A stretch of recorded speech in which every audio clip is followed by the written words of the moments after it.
Yeah, like I was in a pretty shitty spot.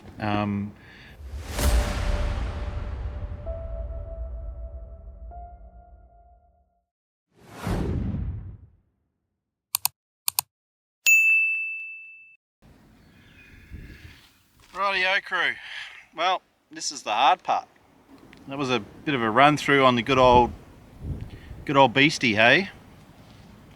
It's done me well over the years. It's probably one of my favourite, or the rig that I really wanted to get when I was a kid.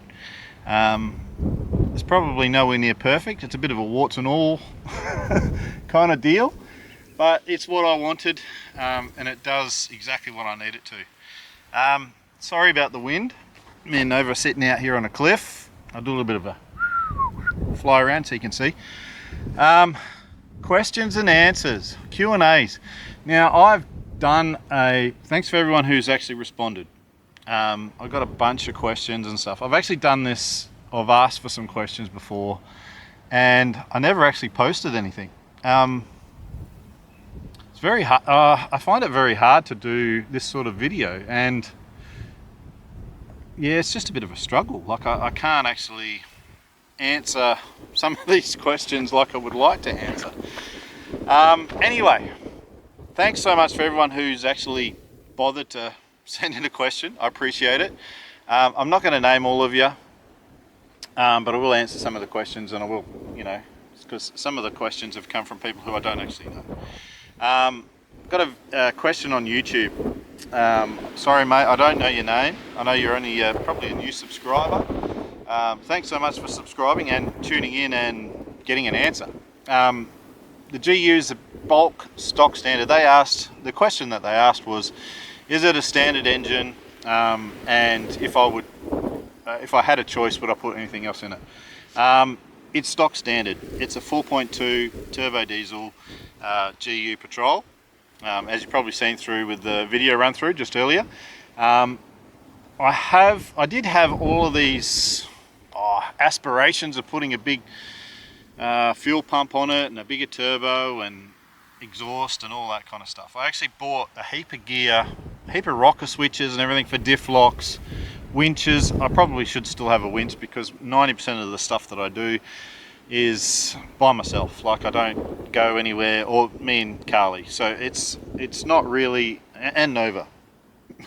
He's sitting there watching me look like a douchebag, aren't you? Wondering who the hell I'm talking to.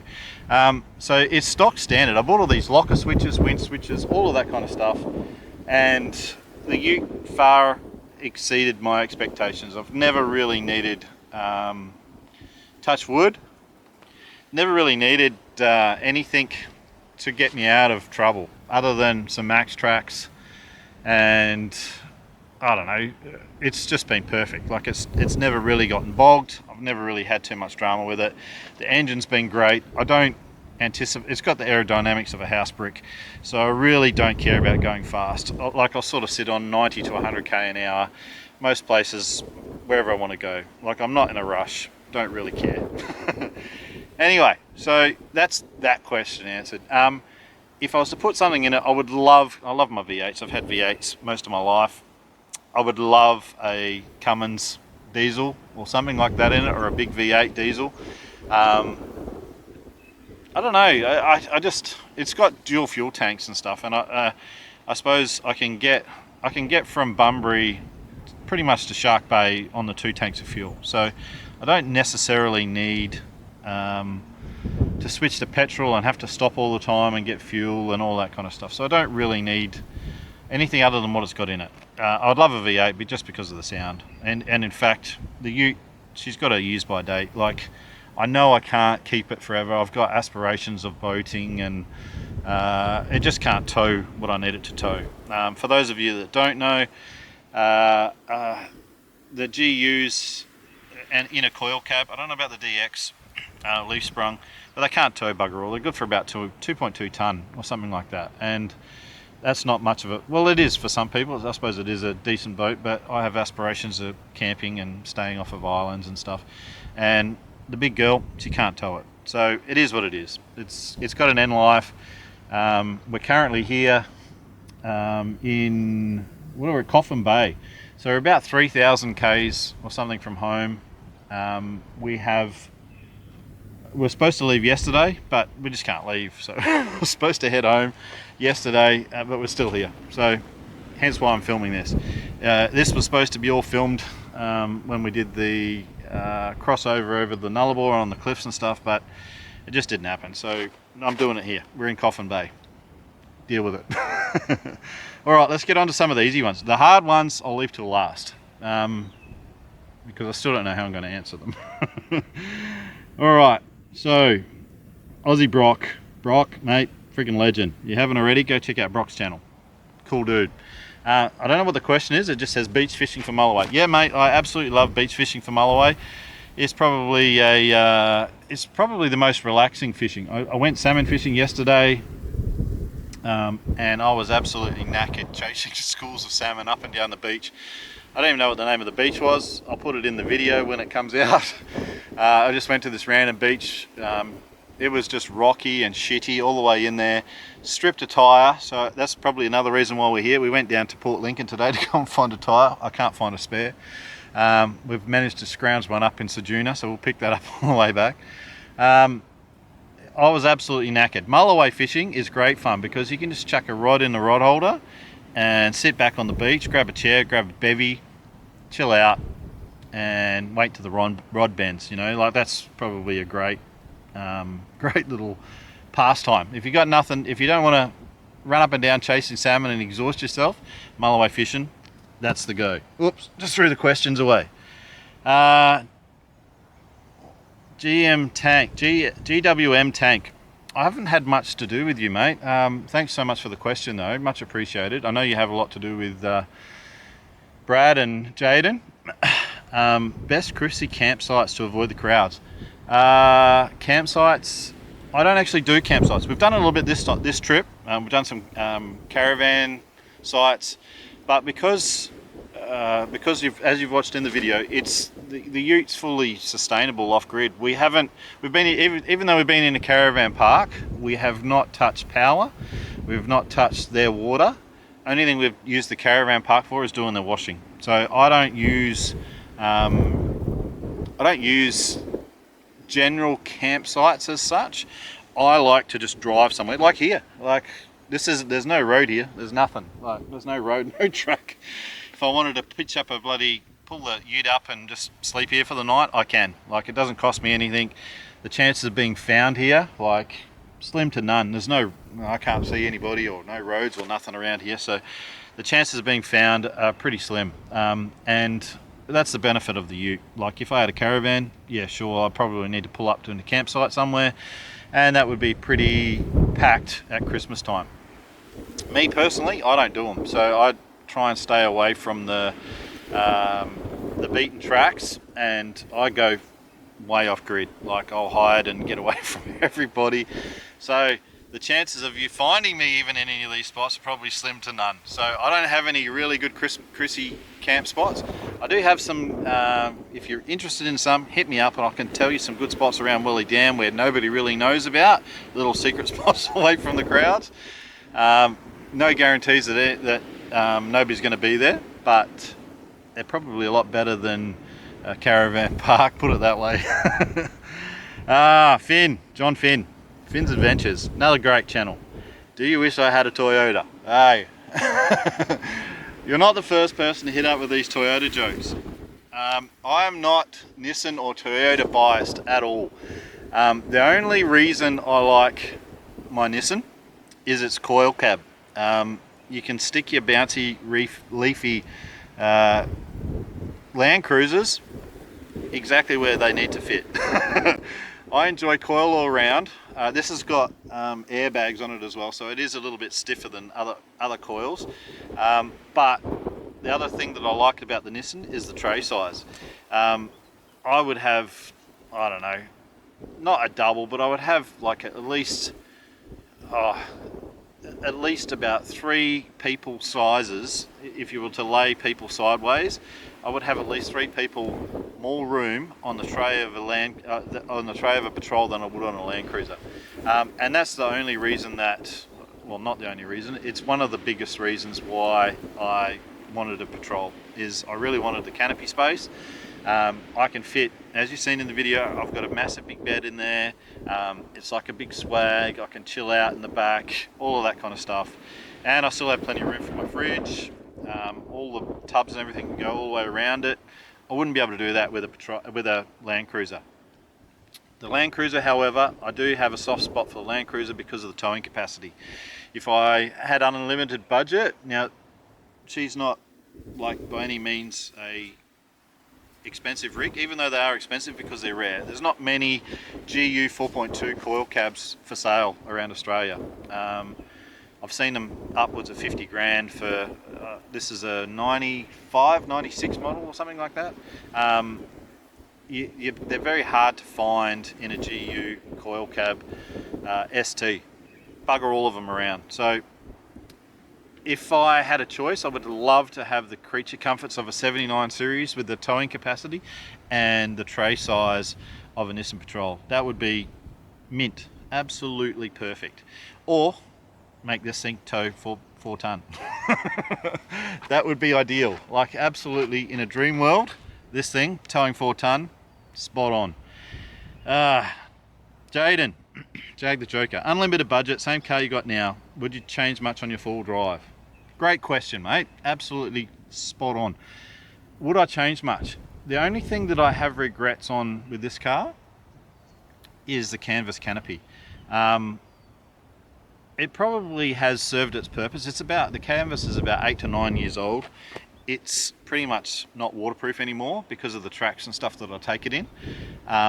You can, when you're in the back at any time in daylight, you can start to see there's big holes up there. I'll show you a little clip there. You can put your hand through some of the holes and stuff. Because I go so far off grid and through bushes and scrubs and stuff, it's worn the canvas down to, it's just almost paper thin. You can see through it. Looks like on a sunny day, if you jump in the back, it looks like you're outside at night time. You can see all the pinholes everywhere. They look like stars. And there's big holes in the top. That looks like the moon coming through. If I could change something, I would probably have a maybe an aluminium canopy with some slide out drawers. That would be ideal. I still would like to have, the only thing I don't, that's a security reason. It's a pain in the ass, especially in towns that you don't know. You got to take everything in the back of that. Like, I've got my camera gear, all the fishing gear. My camera gear's, I don't know, there's probably 5 or 6 grams worth of camera gear that I chuck in a bag, and leaving that in the back is an absolute bum cheek squeezing type of thing. Like, it really gives me heebie-jeebies. Don't like it, hate it. So every time we stop somewhere, especially in a town, if we got to go out and grab something, go to shops or whatever, I've got to grab everything that's valuable and I've got to put it in the cab. Cameras, fishing gear, all of that kind of stuff. Obviously I can't fit fishing rods and stuff in the cab. If I had the unlimited budget, I would have some way of making that secure, I guess you would call it. Secure, but on the same token, it needs to be breathable. Because I sleep in the back of it, like an aluminium canopy, like, I don't want to have both sides up all of the time. I need to be able to have some sort of way of keeping some airflow going through it and ability to stay secure at the same time. So I don't know how I would do it, but unlimited budget. From there back, that would change. From the door back, that would change. Unlimited budget, and I don't know, maybe if I could increase the towing capacity, like I said in the previous question, smicko, that would be perfect. That would be the only things I would change to it.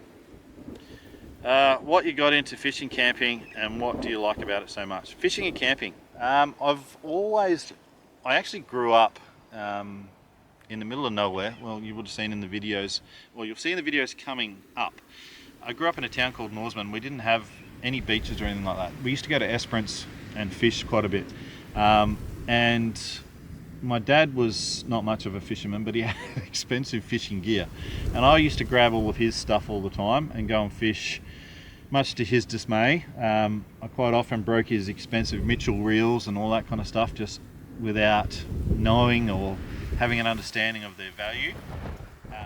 I would drop them in the sand and everything at Cape Le Grand back before it was extremely popular. Like it's hell popular now. It's just packed. But yeah, I started fishing quite young and I just loved it. We used to fish in Norseman. There used to be a place called Tin Dam. You were never allowed in there, but we used to go in there and fish, me and a few mates. We used to go and fish for carp and golden, well, I don't know what they are, golden carp or whatever they are, like basically a goldfish. And there'd be dams around Norseman and everything that would be full of carp. And we used to fashion our own hooks. We used to get staples and stuff, and we didn't have, there's no fishing tackle stores or anything when we were kids, so we used to fashion our own hooks and line and all that kind of stuff. I'm not sure where we found line or how we found line, but we used to fashion our own hooks out of staples. Occasionally, every now and then, you would find some hooks and you'd be able to use them. That's when I got into fishing and camping. As I got a little bit older and older, like I just wanted to get more and more. It's not that I don't like people, I just don't want to be around crowds and stuff. Like it's not that I have it's probably an anxiety thing. I do suffer from anxiety, especially in shopping centres and stuff like that. No idea why. I can't, yeah, another question. No idea why. Bulk sounds, caravan parks.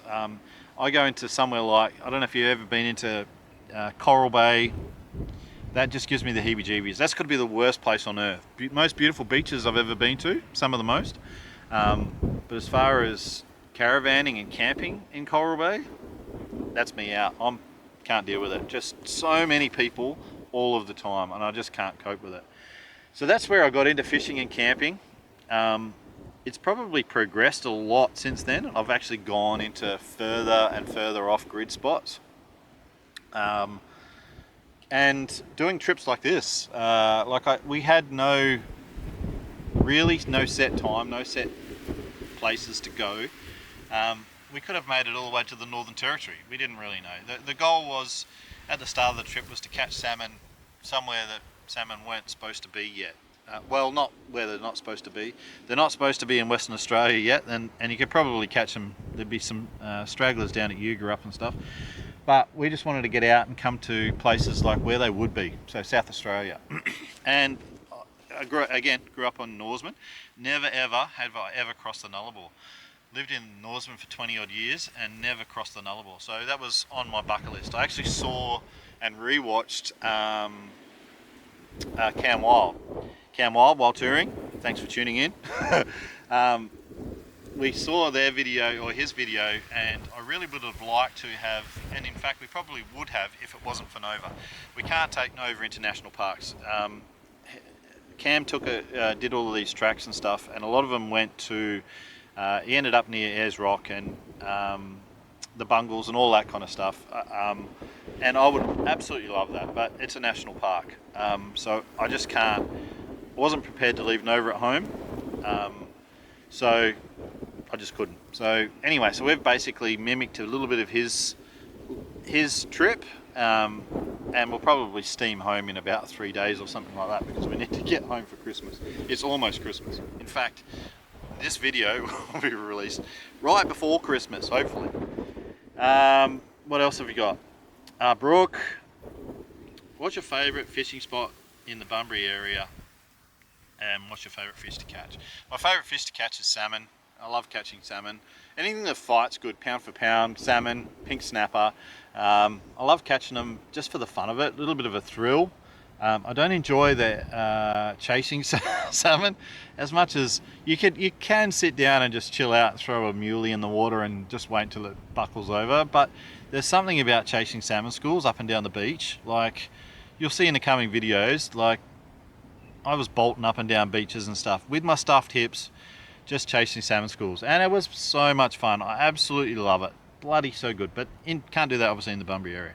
My favourite fishing spot in the Bunbury area, more than likely Belvedere and Buffalo Beach. There's something about them. They're quite fishy spots.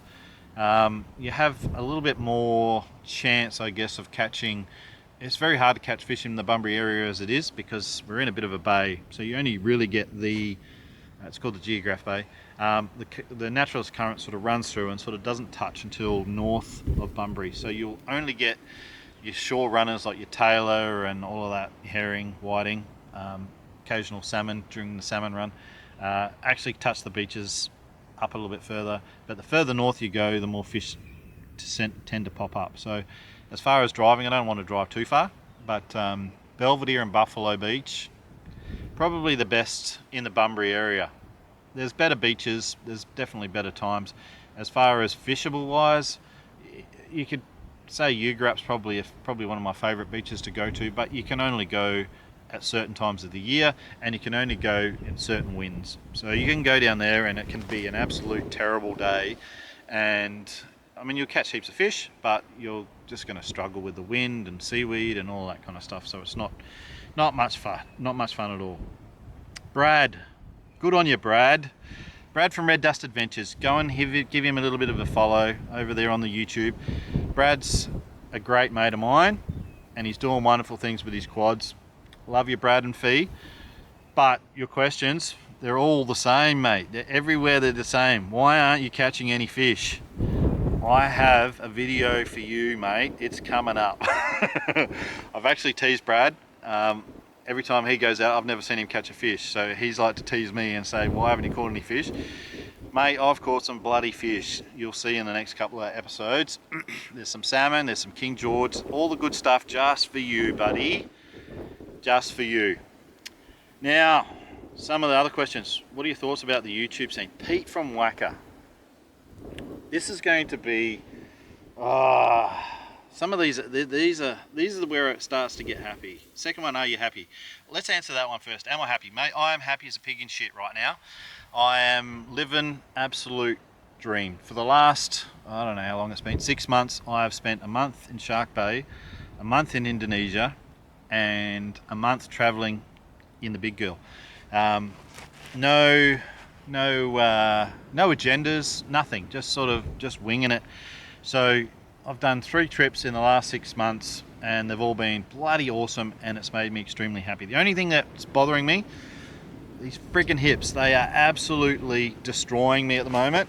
I have no answer, and the doctors don't either. I've got no idea what's wrong with them. They're gradually getting worse and worse. But as for happy's a pig in shit, right? What are your thoughts about the YouTube scene? This goes in with another question, and I don't know who the other question was from because it's gone. It was on the Facebook. This is where it's going to get interesting and deep and meaningful. What are my thoughts on? Let's go with the YouTube scene first. The other one is why YouTube? Why did I get into YouTube? So what are my thoughts on the YouTube scene? Yeah, hard man, hard, dude. It's a interesting concept. It's like a lot of scenes. I'm gonna lump them all in the same sort of category. There's quite a lot of scenes. So YouTube scenes, Instagram scenes, Facebook scenes. I'm going to label them all together. If you're in, you're in. If you're out, you're out. And it's a numbers game. And if you've got the numbers, you're in. And if you don't have the numbers, you're out. And I don't know, I just find that I can see why people want to have, it's a business transaction, so I understand quite a lot of it. Like, I understand people want to have, like, I'm not interested. Well, I'm not the person that people are going to come up to and go, can you please promote my product? Maybe they will eventually. I don't know. Like, it's not really me. I'm not going to promote products. I don't have a product anywhere here, anywhere, fishing, whatever. I'm not going to go and grab, I'm not going to be the person somebody comes and grabs and goes, I want to do a collab with you, or and use people for that sort of purpose, I guess. I don't, which leads into the next part, why YouTube. I don't really know how to explain why YouTube without sound like a complete douchebag. Let's go back a bit. Let's go back into the other thing. So YouTube scene, man, it's so clicky. It's very similar. Like, I was involved in a chili scene. I was involved in the burger scene in Perth and all that kind of stuff. And it's so clicky. You're probably, I think you've probably got the best mindset for it. Like, I can see what you're doing and how you're doing it. You sort of keep your circle small, and beer's cold, obviously. But I can see why you keep your circle small and why you don't get other, I don't know, I know you're probably getting hounded by people to want to do trips with you and stuff, but you've got to protect your own image and your own, I don't know, your own, you can see people have an agenda. Like, I don't like Pete from Wacker as Wacker. I like Pete from Wacker because he's a good dude, and him and a few other YouTubers that have bigger numbers have given me the time of day, and that's probably what I appreciate most about some of the channels, but not all of the channels, right?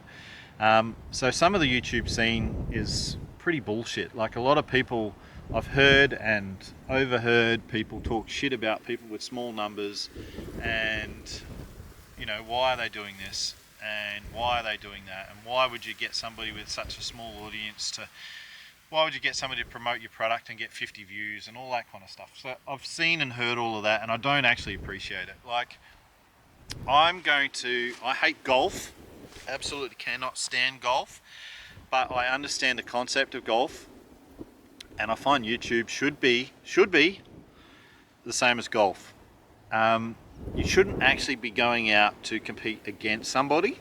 You should be going out to better yourself. And that's, when I first started, I had a different concept, and I'll explain that in Why YouTube in a bit.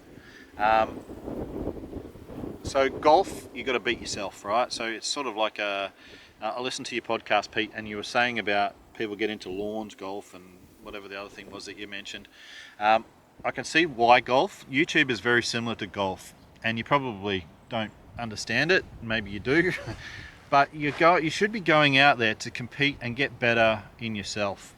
Like, I'm absolutely not doing YouTube for money, because the money's negligible. Like, I don't know, whatever I've made is not finally monetized, but that was my first goal and my only goal. Like, I didn't really have any goals after that. Like, that was the first part, and the first part of my goals was to do that. So it's kind of like golf. So when you get to a certain level, you need to get better in yourself, and you've got to figure out your next goal. I don't know the rules of golf, clearly, but you clearly just need to get better in yourself. And that's more or less what I'm trying to do, is I want to get to a level where I'm a bit of a perfectionist, and this video will probably not be edited down as much as what most of them do. I would love to be able to get to a point where a video edit will take me maybe 12 hours or something like that, 10 to 12 hours. At the moment, it's taking me 2 to 3 days. This one's probably going to be heaps quicker, because this is going to be a one and done sort of deal, and so will be the beastie run through. So the YouTube scene again, back goes to golf. I'm just going to stick with golf. I want to meet people. I listened to the podcast that Pete did with Alex from Intense, and he was talking about closing doors when he shut down his YouTube channel. I didn't really have any, I didn't really understand that until I got a little bit further into YouTube and stuff. Oh, there's a massive big King George whiting swimming past. Oh, if only I brought my fishing rods, that would have been great. Damn it. Anyway, Alex was sort of talking about shutting doors if he shut down his YouTube channel, and that would be his biggest regret. I can see that. Like, I've met some amazing people through YouTube, some lifelong friends, but you'll also meet some shitty people that will drag you down, put you down, tell you can't do things. And I guess that's a great segue into why YouTube. Why YouTube? This is where it's going to get deep and messy. Deep and messy. So I started YouTube almost 2 years ago. I've done YouTube videos before and uploaded them. A lot of them were chili related. How to say all of this stuff without sounding douchebaggy, and this is where it goes. This is why I've actually filmed this answer before and it never made any video, and because I didn't want to sound douchebaggy. I do not want to be the guy that's trying to grab attention or anything because of mental health, and I still don't know how to answer it without sounding like I'm trying to get attention from mental health, and I don't want to be that guy. I'll explain why I chose, not why I chose YouTube, why I chose to channel my energy in YouTube. So back in COVID, I worked for a company which I no longer work for. And they treated me like absolute dirt. I'm not going to go into too much detail about it, but I was definitely pretty much just a number. I'd worked for them for 20 years, and it was kind of good in a way. I was left to my own devices, and I could do my own things. So that was great. When I ended up with COVID, I was pretty crook. I got pretty crook with COVID. I had a bunch of heart issues and things like that. And anyway, when I came back to work, I actually paid money to go to a doctor. None of this is probably relevant, but I paid money to go back to work early so I could get it, because back then you had to get a doctor's clearance to say that you were safe to go back to work. I returned back to work on my own money, so I went and paid the $75, whatever it cost to get a medical clearance to return to work. Upon returning to work, all of my colleagues had contracted COVID. So not only did I have my job to do, but I had multiple other people's jobs to do first. Now, I had just come off of COVID, so I wasn't even close to running on all cylinders, right? If we're talking a V8, I was running on 4, maybe 3. It was an extremely physical job, and I was doing really long hours straight off the bat from coming back from COVID. And I pushed through, and I pushed through despite listening to my body. I have fibromyalgia, which some people know and some people don't know. It's sort of like a muscle problem, and I haven't really let on too much about it because I don't want to accept it myself. So fibromyalgia is I kind of liken it to your brain doesn't tell your muscles what's going on, right? So I don't have an off switch. Carly will testify. Some of my mates will testify as well. I don't have an off switch. I'll just go, right? And until I can't anymore. And this is what happened at work. So I was climbing up a steep driveway carrying a heavy something. I'm not going into it too much because I don't want to. Some people know what I did for a living. And I collapsed on the customer's property, passed out, blacked out completely from exhaustion. And I woke up with the customer giving me some water and stuff like that. And they said, "Are you okay?" And I did, I felt fine.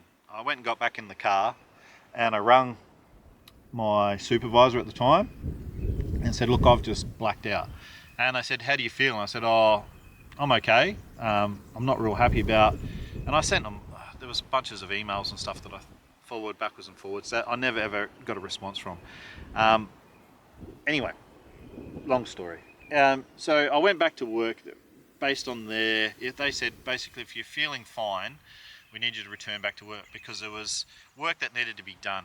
And it's not one of those positions or those jobs that you couldn't not do what was being asked of you, if that makes sense. Anyway, 2 to 3 deliveries later, out cold again, blacked out, just passed out. Is my battery gone flat? It looks like it's gone flat.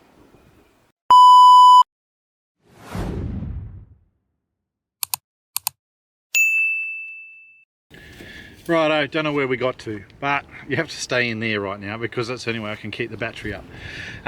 So I collapsed a couple of times at work, put it that way. Not very great, not good at all. Anyway, after much emails and problems and dealing with my work came back with the attitude that I was just hating on the company and that I was just putting it on and all that kind of stuff. Didn't tell me directly, but they were telling my work colleagues those sorts of things, and I would hear about it third hand. And when questioned about it, they didn't say no. Anyway, long story short is I ended up having a pretty decent, what would you call it, mental breakdown. Yeah, like I was in a pretty shitty spot. I could not fish, I could not camp, I couldn't do a lot of things really. I was just really struggling to deal with life in general. I don't know, it's hard to explain, and I know a lot of guys go through it, I suppose, but we don't really have a strong understanding or a strong ability to cope with it. And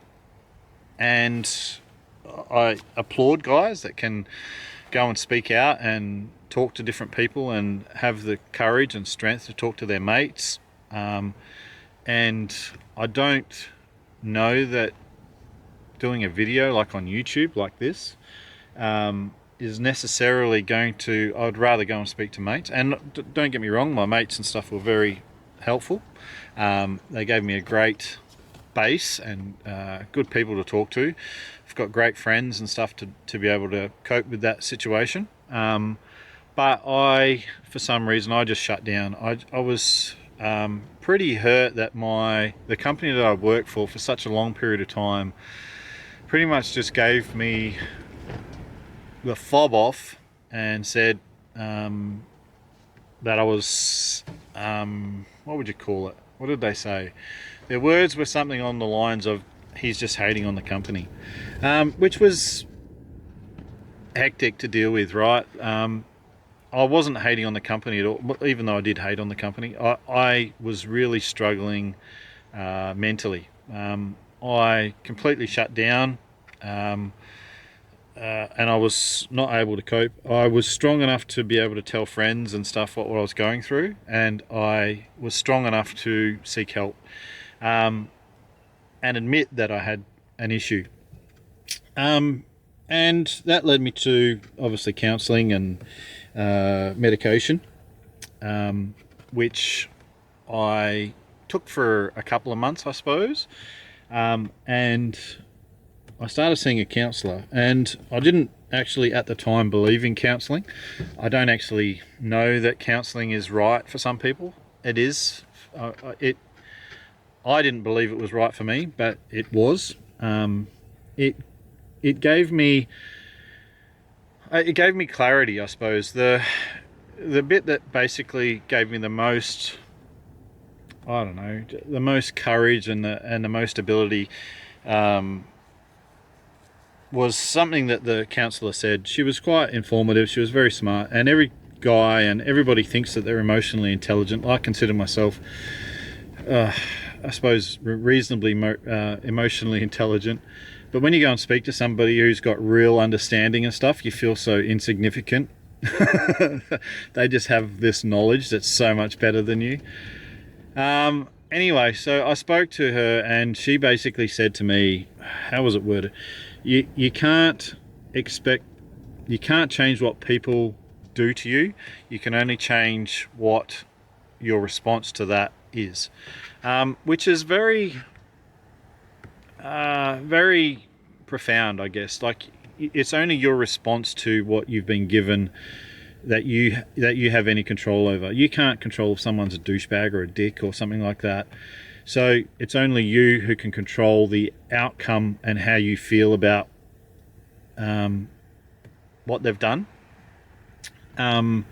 So I had a lot of anger and all of that kind of stuff, and I guess my response to all of that was, I'm going to use the time that I have while I was working for that company to learn and study and grow and be a better person, so that while I was doing long travels and long distance stuff, I would study and listen to podcasts. And some of you guys probably know a little bit about Jordan Peterson, Huberman, and all of that kind of stuff. And I actually changed a lot in myself. And one of those things was to start focusing on things that I actually enjoy, which was fishing and camping. And everything you see on YouTube is exactly the same as what it's exactly the same as what I would normally be doing.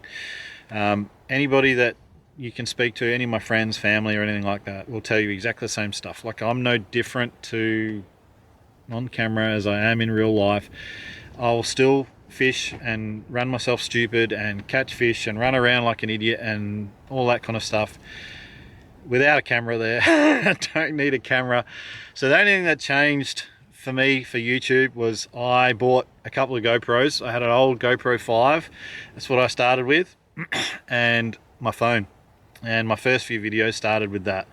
And I just got into a bit of a passion for filming and editing and stuff. So what was a massive negative gave me a different path and a different direction to focus on, like a different avenue. It's not that I didn't care about my job anymore. I definitely cared about my job, but I didn't have the same desire.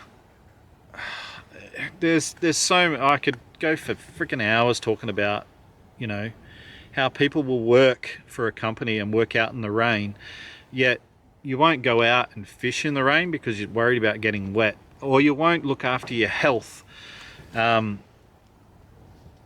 won't look after your health or anything, but you'll do stuff for your employer that would be of equal value. So I found that quite interesting, and this counsellor sort of put me onto a lot of that and steered me into the path of just channeling a lot of my, what would you call it? My passions and stuff like that. Instead of being angry and upset about how I was treated, I just chose to push what I had to do for work away and focus on talking to you guys, right? And getting out and doing the stuff that I actually wanted to do, which was get back out fishing and camping. And I just decided to push record and hit this record button. It went down the line of a different story. So there was another part of the story was I went to, there's all dolphins here in the water. If you weren't plugged in, I could show you the dolphins just here swimming around. But you got like about a 3-inch GoPro cord, not GoPro, drone cable connecting you up because my batteries ran flat. Hopefully they come over here a bit. Maybe they'll come over here and I can have a chat, show you the guys, the dolphins. Yeah, so I was going on a fishing, actually went on a fishing trip. When I first started, there was so much negativity. Friends even, talking shit, saying that I shouldn't be doing it, too old, too fat, shit tasting music, blah, blah, blah. And that was my driving force, I think, probably telling somebody, when somebody tells you can't do something, I'm freaking doing it. Like, I'm not going to be the person that goes, yeah, you're right, I can't do it. I'll be the person that goes, I'm going to show you that I can do it. So I did. And that goal was basically, well, I met that goal, really. Like, I considered some people's goals for YouTube, I guess, would be having, quitting work and doing YouTube for a living. I didn't have that goal. My goal was purely just to get to 1,000 subscribers in a year. It took me a little bit over a year. They're coming in. The dolphins are coming in. It took me a little bit over a year, about a year and a half. to get to a bit over 1,000. I think there's 1,200 of you now. I don't try not to look too much into the stats because I don't particularly want to use that as a measuring stick. I just want to meet good people. God, the flies are terrible. They're just coming in here. I would not have even expected dolphins to be in here. They are coming in. I don't know whether these guys can see them yet, but they're there, just over here. Or I'll try and spin you around just a little bit with the shortest little bit amount of cable that you have. Where are they? I don't know whether you can even hear them. Not really. Anyway, let's go back to the talking. Not that you probably want to listen to me dribble shit anymore. So I went on a fishing trip, and this is one of the stories that I wanted to use ages ago, with a good friend of mine. And I had finished work quite early, but I needed to get fuel. So I went to the service station, and the service station, I'm going to try and keep this short because every time I've told this story, it goes for bloody way too long. I've probably been talking too long, and I apologise. So I went to a service station, and you've got a Nissan Patrol has a fuel caps on the different side than most cars. So I pulled into a fuel service station, and I was being a bit temperamental with my wanting to get into the spot. Anyway, I was next in line, and a guy pulled in with a full drive, and this was very humbling. He pulled in, and I think he was definitely in line before me, right? So anyway, I've basically gone and pulled in, and he's pulled in nose to nose. So we're sort of nose to nose at each other, and I got frustrated because the next thing I see is his door open, and then bits of I suppose his thongs came out the door. And I got frustrated because I was sitting there waiting. I must have been waiting 15 minutes for another car to fill up, and then he was next in line, and then he had these thongs came out, well, a thong, and then some crutches came out. Got to keep this bloody short. Some crutches came out, and I thought, oh, for God's sake, he's broken his foot or something like that, and he's going to take bloody hours to do this bloody filling up, and I'm going to be late to go on this fishing trip. And I was being a bit of a pompous prick, and anyway, I waited and waited. Anyway, he's hobbled around the back of his car to go and get fuel, and because we're sort of facing each other, the drivers, we're sitting opposite each other, I couldn't actually see him get out of his side and go around. By the time he's got around to fill up his car, I've realised he's only got one leg. I don't know how he lost his other leg. I had a bit of a chat to him. Anyway, he didn't mention why. So he's only got one leg, and I was like, oh God, I feel like a right prick right now. Anyway, he went and got fuel, and he jumped back in the car, and he could see I was frustrated by waiting because I was being a douche. He got back in the car, moved his car away so I could get in and fuel up. Now, he got out of the way before he even paid. He went, jumped back in the car with crutches, one leg, went back in the car, went and got paid for fuel, and then started coming back out again. Anyway, I felt like the biggest douchebag in the world, didn't I? I felt like an absolute dick. So I ran up to him and I said, look mate, thank you so much, you didn't have to do that, and I apologized for, I don't know, putting out a wrong aura or whatever I was doing, and I gave him a patch. And I don't know that I've ever seen anybody so happy to receive a patch before. He broke down in tears and gave me a massive big hug, and said that his dad collected patches before he passed away, and he was continuing his legacy, and he was putting them on some sort of, I don't know, some sort of war gown or cloak or something like that. And the patches were all for I don't know, he's had them for years. And he sort of said to me, he said, oh, so where are you going? And I said, oh, fishing down at Ugrub, which is where I was going. And his car was all decked out to fish and go full driving and stuff, and he had zero ability to do anything like that, because I said, why don't you come down fishing with us? He said, have you ever tried using crutches on a beach? And it was pretty profound at that point in time. I was a bit, I don't know, I was a bit dumbfounded, like I hadn't actually thought about it.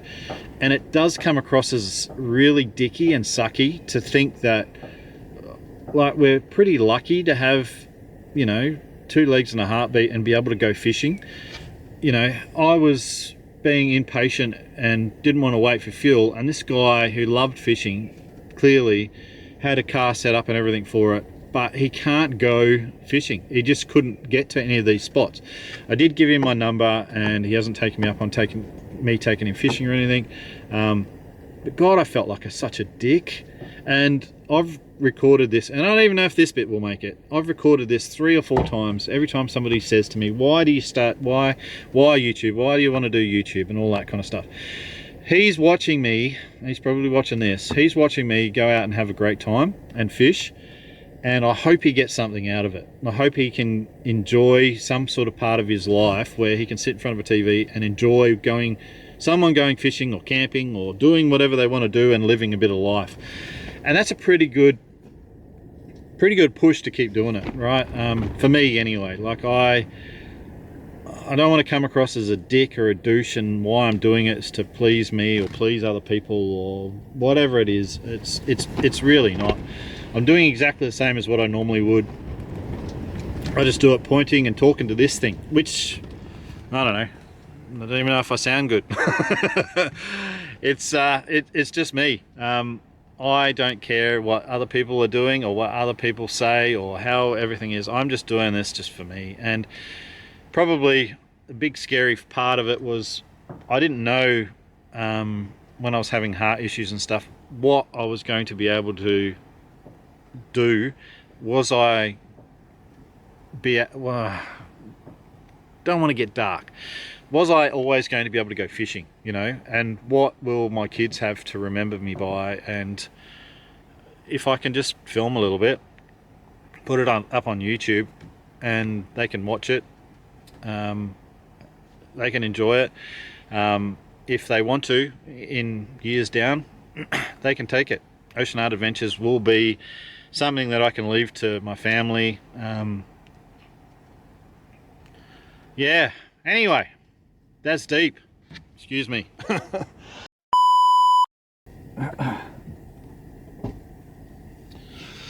Alright, so that's why YouTube. Thanks for the hard questions, guys. Love you all. 1,250 of you, whatever there is. If you got any more questions, hit me up down below. Don't forget to hit the ding ding ding down here, or don't forget to have a fantastic Christmas. This will be the last video till next year. I need some more goals. What should I do? What do you guys want to see?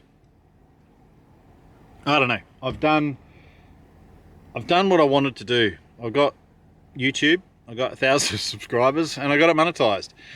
I don't have any more goals. I'm still going to film, and I'm still going to talk, and I'm still going to meet people. I would absolutely love to catch up with a bunch of you guys and trying to help some smaller channels get to whatever their goals are. Like, I don't know what people's goals are. I wouldn't have a clue. Whatever your goals are, hope you achieve them in the new year. I'm talking too much shit. Have a Merry Christmas. Love you all. Thanks for watching. See you all next year. Oh, and the lovely wife has a question too. She said, when am I going to take her camping next? How many bloody camps do you need? This is like the 3rd trip we've done in 6 months, and like, you're still on one. You're sitting on the couch somewhere watching TV. That's a camp. We're still got to get it back across the Nullarbor yet. Anyway, have a great Christmas, great new year. Hit the ding ding ding. See you all next year. Peace out.